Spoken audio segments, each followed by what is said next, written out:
All right. Okay, so new project. I know. You guys probably want to see that like project more, but I'm not working on that for a while. This truck is really kind of special to me. It was my first truck I ever bought. It's a 1990 Jeep Comanche, and well, I bought it in 2007 at the age of, I don't know, like 21 for $510, and I learned how to drive stick shift on it all the way home from New Bedford, Mass to where I live, which is like 130 miles. And so I've had it a long time, and I kind of learned how to work on vehicles with this thing. And like, it's really a special vehicle to me, and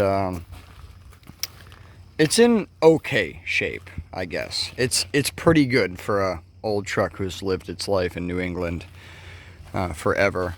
It's not all original, like I've done some weird shit to it over the years, such as this is a set of seats and interior.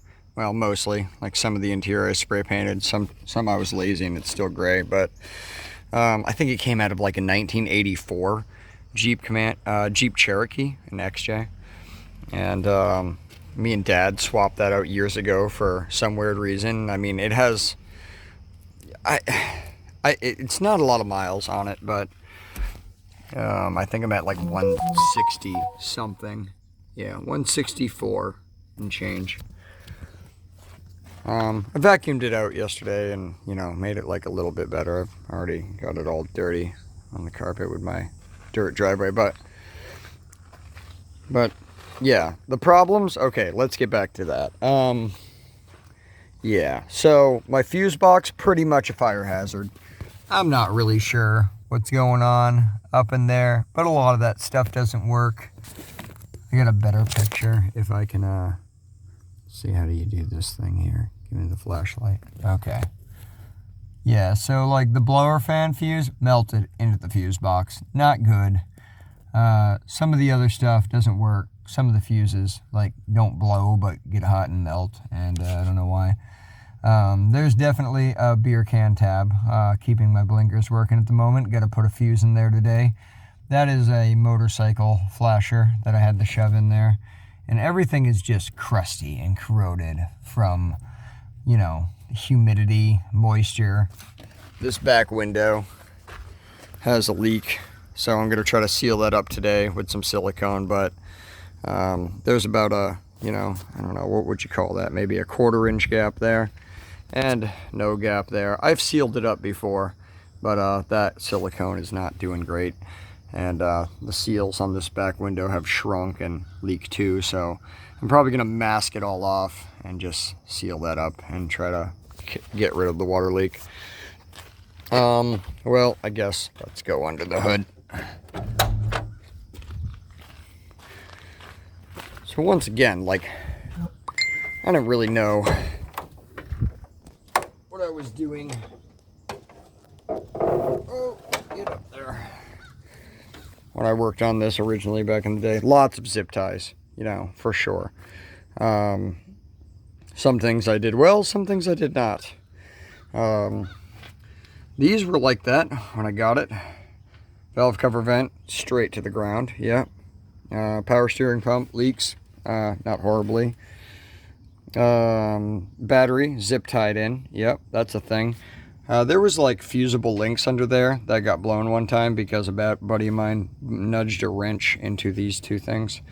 And I didn't know what I was doing with wiring then, and I'm still not the best at it now, so I just reconnected it with wires and didn't put fusible links in there, which was probably a terrible idea. Wire nuts, yep, there. There's been a switch just to the blower fan for a long time with an inline fuse, keeping the fan working for heat in the winter time. And yeah, that's not hooked up anymore, but maybe hook up a fan today, we'll see.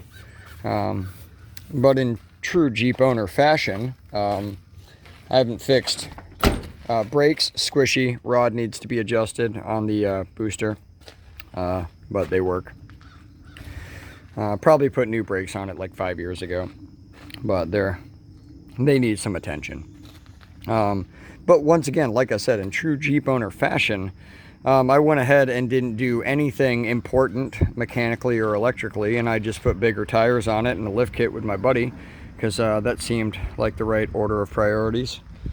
So yeah, and today I'm probably going to continue that theme. I put a stock exhaust on it probably like 2 years ago, something like that, maybe 3. So it's quiet and not very fun. And I bought a cherry bomb muffler set for that thing, and I may just cut out the muffler and stick a cherry bomb on it today just for funsies. Yeah, what else? Let's see, not sure. But yeah, I don't know. I might be buying a DRZ 400 motorcycle today, so I don't know how much I'm going to work on this thing, but the radio, yeah. I bought this at like AutoZone probably in 2009 or something, and it was kind of working, but like you'd have to flick it just right, you know, to get her to come on, and now it's not working at all. So I assume the little switch in that thing is no longer living a good life. Oh yeah, I got these. These are cool. So I needed some new lug nuts because mine are terrible and non-existent. So instead of these ugly old ones, and I can't go with anything too big. Open. Oh, there we go. So we got these. Kind of, they're not expensive. They're like $20 a set on Amazon or so. You know, but I got to give them credit. They give you a couple extra, and they give you 2 sockets for it, which is really kind of neat. And so, yeah, probably going to put those on today. I got new bolts to go around these rims coming in the mail, but they're so short. They're like an 8mm by 8mm length. So, yeah, like I didn't have any of that at my hardware store where I work or anybody local. So I got to wait for that. But little bit of, you know, weight reduction there, but rust wise, yeah, I guess we could kind of go underneath this thing and kind of see the rust and whatnot. It's not like too bad, but it's not awesome. If you live in the Rust Belt, you'll know that on a 1990 that's lived here all its life, this would be considered probably pretty good. Yes, get around there, you know. You know, there's like some concerning spots, you know, that we'll have to take care of, but overall, it's pretty good. That seal's definitely gone. But yeah, maybe I'll chop this thing out and put something a little more fun in there, you know. But anyway, I'm gonna pause for now and get to work, and we'll see what happens. Okay, so like I got the dash off. It's only a couple screws, so here's some of my very first wiring jobs. Yeah, lots of duct tape here with yeah, more duct tape. Apparently this is what my, you know, young self did to make this radio work. But hey, you know, to give me credit, it has worked for the last, I don't know, 13 years or so. So it has a little diagram on the back because I don't know where the words goes, but it's in French. Yeah, so that's, at least I'm pretty sure that's French. And yeah, so that's kind of weird.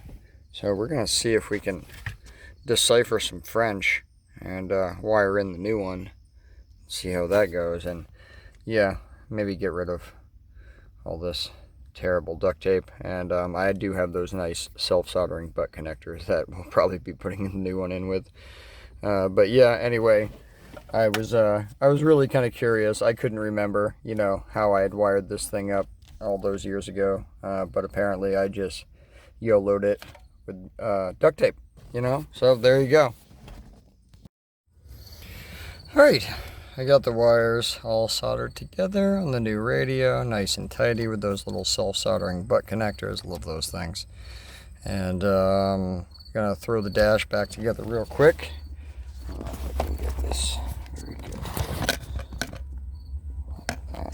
maybe. I don't know. Close enough. So we're going to shove all this back in here. Let's see, get the antenna plugged in. Mounting it was a little bit of a pain. There we go. Antenna. Shimmy this. Check for those wires that I had to rig up to make things work. Get all these snaps to snap back in place. There we go. It's pretty good. It's just 2 screws at the top above the gauge cluster. See if I can get those in there. But the radio's on. I mean, it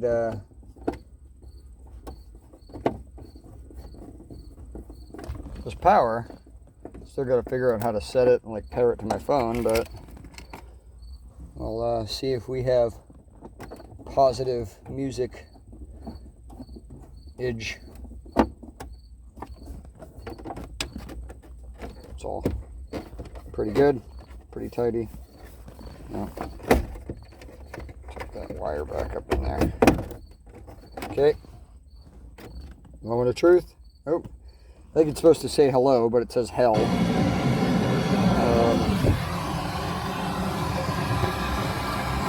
Let's see. Dude, this is a super cheap radio. Told? Well, you don't want to get involved in that. I mean, it seems to work okay. You're sorry. I don't know what that means. Auto. Manu? Oh, I see. It's supposed to be manual. And accessibility to individuals and community members. Here in Denver, we're lucky to have numerous different resources, and we will continue. Oh, yeah.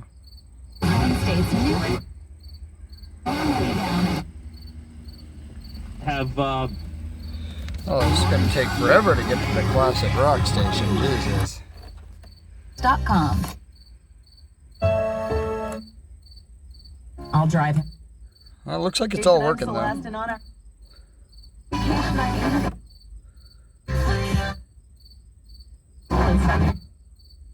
And find the right card. I don't know. It's the Actually, I'm going to go 1043. can credit. Yeah,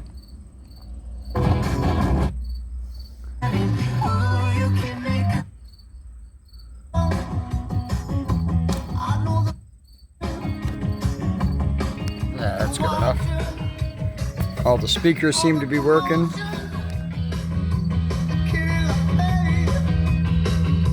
Yeah. So, radio success.